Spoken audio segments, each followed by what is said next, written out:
Psalm 114. When Israel went forth from Egypt, the house of Jacob from a people of strange language, Judah became his sanctuary, Israel his dominion. The sea looked and fled, the Jordan turned back, the mountains skipped like rams, the hills like lambs.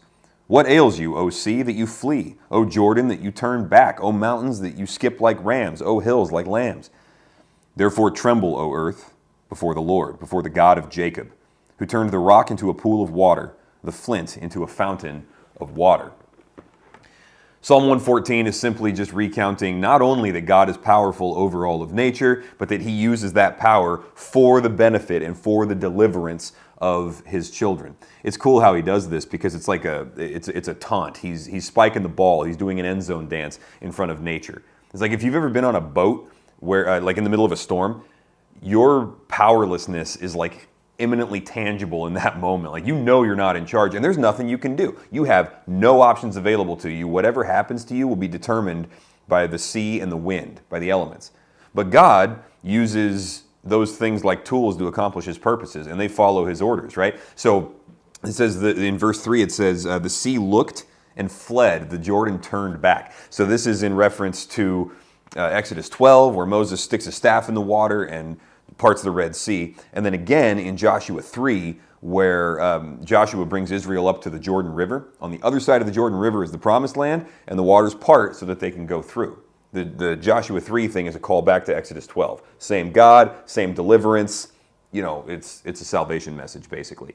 So I want you to know this about your Bible study, that the primary salvation event in the Old Testament, through all of history until Jesus shows up, is the Exodus. It's even more important in Old Testament thought and in biblical theology. It's even more important than the flood, which is quite a salvation story in itself. But the Exodus is what so much biblical pointing goes directly towards, right? Like this is at the foundation of the Jewish thought of what it means to be saved by God.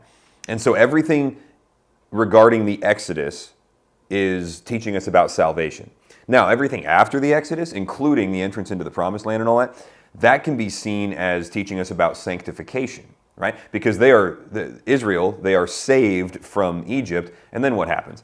They got to learn who God is, how to be like him, how to obey, what it means to disobey. They have to learn the law of God. The law, according to Galatians 3:24, is a tutor to lead them to Christ, so they're growing in this direction of their Messiah, or they're supposed to be growing. It doesn't always pan out that way. Because, hey, sanctification's messy, right? But the Exodus is this salvation event. So our paradigm for salvation should be very much focused on the Exodus, at least up until Jesus Christ shows up. And then everything after the Exodus prefigures and teaches us about sanctification.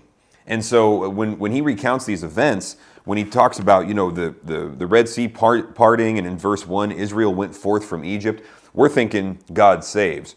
And when he talks about Israel going into the Promised Land across the Jordan, we're thinking God saves from death, from Egypt, and God also is faithful to deliver us into the Promised Land, the heavenly Jerusalem, according to Hebrews 12, right? To heaven. So we're saved, and we are preserved and sanctified and carried and brought through all the way. Salvation, sanctification, and glorification. All these things are covered in this psalm, even before those were common terms to use. Like the terms I just used that's basically Christian terminology, but when we read this as Christians, we're thinking, man, God is faithful. He saves us, he preserves us, he delivers us, he sanctifies us, he glorifies us.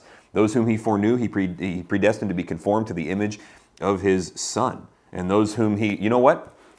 I'll just read it to you from the NASB. How about that? We are making a change to the outline of this lesson here because Romans 8, my people, is worth it. All right, dig it. Romans 8, 29 and 30. For those whom he foreknew, he also predestined to be conformed to the image of his Son, so that he would be the firstborn among many brethren. And these whom he predestined, he also called, and these whom he called, he also justified, and these whom he justified, he also glorified.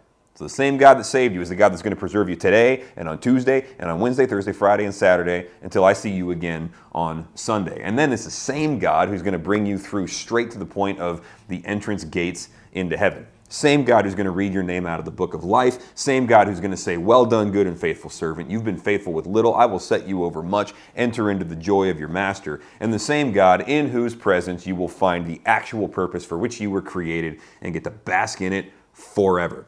Point of Psalm 114, God's faithful from the beginning to the end. And if you want to know about that, look at salvation history because it is amply shown there.